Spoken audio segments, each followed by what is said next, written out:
Hello everyone and welcome to my YouTube channel. In today's class we will talk about past perfect tense. जिस तरह मैंने video बना दिया है about present perfect tense. तो अब present perfect tense और past perfect tense दोनों में differences भी पढ़ेंगे and we will get all the things, all the hidden things there in past perfect tense as well. तो पहले यहाँ पर मैं लिख दूंगा past perfect tense का जो हमारे पास नाम है वो है past perfect tense. मैंने अगर आप अपने प्रेजेंट परफेक्ट टेंस का वीडियो आपने देख लिया हो तो you will get it that tense से आपने क्या उठा देना है, परफेक्ट से क्या उठा देना है, पास्ट से क्या उठा देना है. लेकिन आप अगर नए हो so you I am gonna clear that कि जब भी आप टेंस की बात कर रहे हो, कभी भी आप टेंस की बात कर रहे हो तो सब्जेक्ट और ऑब्जेक्ट आप जरूर लगाओगे स्ट्रक्चर में. लेकिन ये जो रूल है कोई अथेंटिक रूल नहीं है, मेरा ओरिजिनेशन है, ओन क्रिएटेड है. तो कोई ऐसा नहीं है कि आप सब्जेक्ट और ऑब्जेक्ट को मतलब कोई अथेंटिकली मैं यहाँ पर बयान कर रहा हूँ, अपने वैसे ही मतलब लगा देना है. बिकॉज एवरी टेंस में हम सब्जेक्ट और ऑब्जेक्ट का इस्तेमाल कर देते हैं. तो टेंस की वजह से आपने उठाना है सब्जेक्ट और ऑब्जेक्ट. तो यहाँ पर टेंस की बात हो रही है तो मैं उठाऊंगा सब्जेक्ट को और इसके साथ उठा दिया ऑब्जेक्ट को भी. You have to be clear. Similarly second जो हमारे पास रूल्स है वो यही है कि आप नॉट को लगाओगे हमेशा थर्ड पोजीशन पर. कभी भी अगर नॉट का इस्तेमाल होना है आपने आपने लगा देना है वहां पे, तो नॉट का इस्तेमाल हमेशा आप करोगे थर्ड पोजीशन पर ही. You have to be clear. Similarly इसका का पोजीशन, अब इस नॉट का इस्तेमाल आप सेकंड पर भी कर सकते हो लेकिन उसके लिए रूल्स रेगुलेशन होनी चाहिए. सो मैंने वीडियो ऑलमोस्ट बनाए हैं in present indefinite tense. You will get it कि आपने किस तरह नॉट का पोजीशन सेकंड कर देना है. You will get it there. So और फ्यूचर की बात जब भी हो रही हो तो आपने विल शेल का इस्तेमाल जरूर कर देना है. ये भी कोई अथेंटिक रूल नहीं. Let me take it this one and this one. These two rules are not authentic, क्योंकि ये जो रूल्स है ये मैंने ही ओरिजिनेट किए हैं. बिकॉज एवरी टेंस में हम सब्जेक्ट और ऑब्जेक्ट को लगा देते हैं और जब भी फ्यूचर की बात हो तो वेल शेल जरूर होता है वहाँ पे. तो सिमिलरली यहाँ पर मैंने इसको वेल शेल का इस्तेमाल किया है वहाँ पे. सिमिलरली जब टाइम की बात हो रही है तो हमारे पास फ्यूचर टाइम है, पास्ट टाइम है और प्रेजेंट टाइम है. फ्यूचर में हम फर्स्ट वर्ब का इस्तेमाल कर रहे हैं, पास्ट में सेकंड वर्ब का इस्तेमाल करते हैं और प्रेजेंट में फर्स्ट वर्ब का इस्तेमाल करते हैं. इस सिमिलरली पार्ट्स ऑफ स्पीच का जो वीडियो मैंने बनाया है अबाउट वर्ब और सेंटेंस में जो वीडियो बनाए हैं मैंने अबाउट सेंटेंस के कितने पार्ट्स हैं, तो उसमें ये स्पोकन टच दिया है उसको कि आपने इस तरह इस पर स्पीकिंग किस तरह कर देना है. सिमिलरली वो भी बता दी कि इसको फर्स्ट वर्ब सेकंड वर्ब और इसको फर्स्ट वर्ब का इस्तेमाल क्यों कर देते हैं, what's the reason behind that. You will get it there. और यहाँ पर आप देख सकते हो कि हमारे पास प्रेजेंट पास्ट क्लियर हो गया कि पास्ट में हमारे पास सेकंड वर्ब लगेगा तो आप सेकंड वर्ब ही यहाँ पर लगाओगे. अब परफेक्ट की वजह से हम क्या लगा दे, तो परफेक्ट का मतलब होता है कंप्लीट. क्या कंप्लीट? Action complete. एक्शन मतलब वर्ब. तो मतलब हो गया डायरेक्टली कि हमारे पास कंप्लीट होता है वर्ब, मतलब एक परफेक्ट वर्ब होना चाहिए. तो हमारे पास वर्ब के जो फॉर्म्स है वो है फर्स्ट वर्ब, सेकंड वर्ब और थर्ड वर्ब. अब फर्स्ट वर्ब हमारे पास गो, सेकंड वर्ब हमारे पास वेंट और थर्ड वर्ब हमारे पास गॉन होगी. तो गॉन जब आपने लगा दिया तो गॉन के आफ्टर वर्ब्स नहीं है लेकिन जरन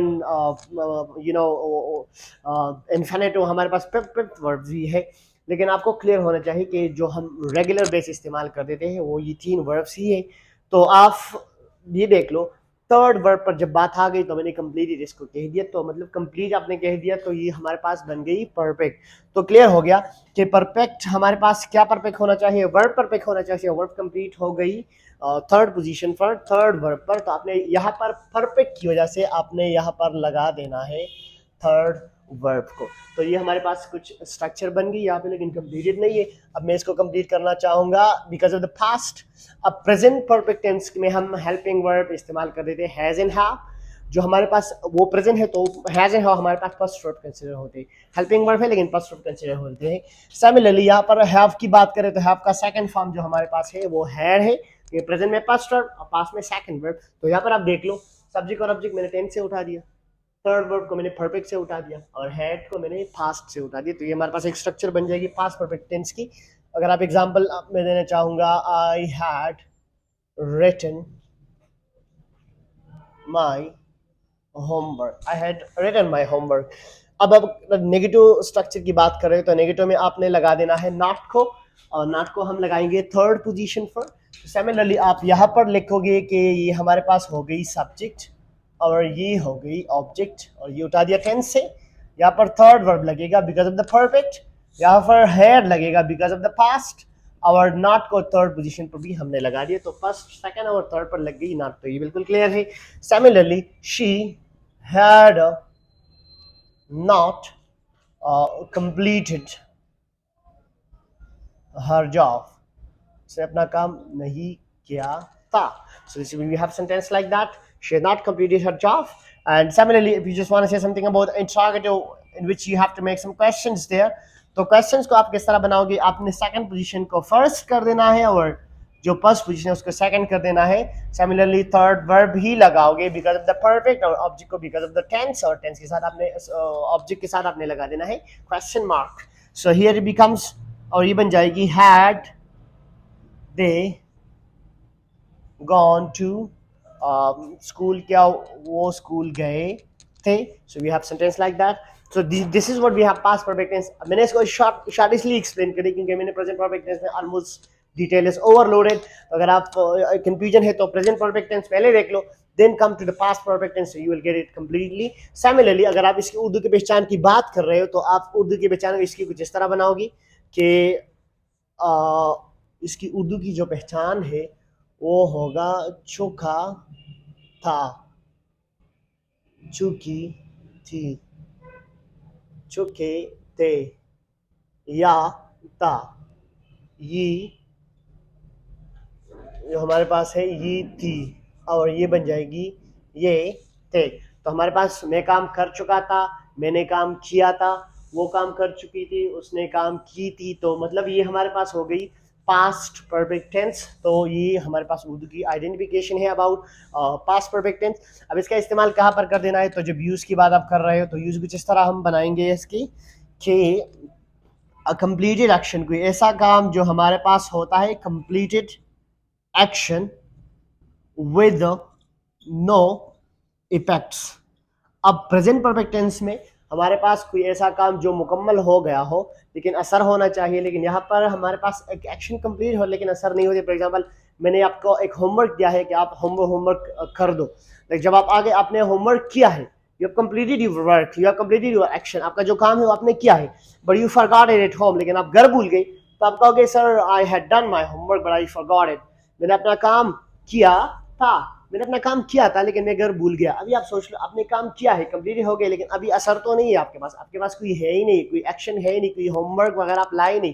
तो मतलब अभी प्रेजेंट में नहीं है तो आप इसको लगाओगे प्रेजेंट में नहीं लेकिन पास्ट में होता तो आप पास्ट परफेक्ट टेंस को ही इस्तेमाल करोगे वहां पे. You have to be clear. So this is what we have the use of present perfect tense. अब स्पोकन में हम यही यूज इस्तेमाल कर रहे हैं. कहीं पर भी आप जाकर यू विल गेट इट कि अगर आप बताना चाहते हो once I had gone to Swat. Once I had gone to Swat, एक दफा मैं स्वात गया था. So it means that now you don't know a single thing about that place. तो आप एक बार एक्शन कंप्लीट हो गया है लेकिन इसका जो असर है आप स्वात के लोकेशन के बारे में नहीं जानते. You don't know about the place there, how was the place there. So it means you have forgotten all things. So that's what you just said that once I had gone to Swat. अगर आप I have been to Swat, I have gone to Swat, तो आप इस्तेमाल करो. अब आपने कहा I have been to Swat, I have gone to Swat. इसका मतलब क्या होता है कि मैं स्वात गया हूँ, means that I know the location of Swat, I know some beautiful places there. So that's why I just said that I have been to Swat or I have gone to Swat. Similarly अगर मैं I had gone to Swat or I had been to Swat, इसका मतलब क्या होता है कि मैं गया तो था लेकिन अब कुछ मालूम नहीं है. This is what it's all about, past perfect tense. And still let me claim this, if you have problem here and you didn't get it perfectly about past perfect tense, you have problems. So don't forget to watch the previous video of present perfect tense. Our details दिया गया है, everything is given there. If you have problem in past perfect tense, go and get it. In present perfect tense, just give a touch to it and then come to this video, you'll get it perfectly. So wait for the next video about I'll also make a video on future perfect tense. If you have problem related, so then wait for it and see you inshallah in that video. Till then,